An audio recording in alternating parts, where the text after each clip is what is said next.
Christmas dinners in the little building across the parking lot. We couldn't get everybody in there now. You know, so, you know, I've seen a lot of change.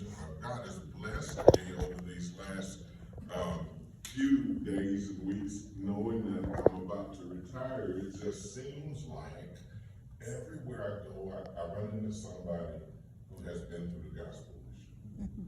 We're at Red Lobster, and the guy called my name, and I turned around. I remembered his face because he came to our program. I was in Lowe's the other day, and the girl behind the counter, she said, "You're Pastor Brown." I said, "Yeah." She said, "I came through the program."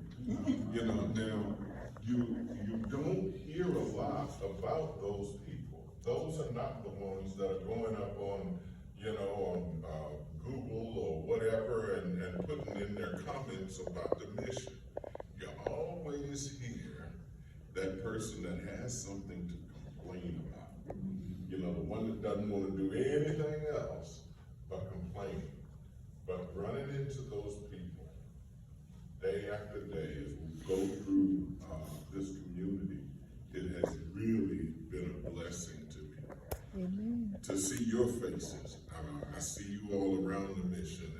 And I've seen some of you all for years. And I sat there this morning thinking about some that are no longer with us, that started as we look at the history of the gospel mission. I remember being down in the basement of an old building. I remember the old chapel. You know, I remember all of those things. You know,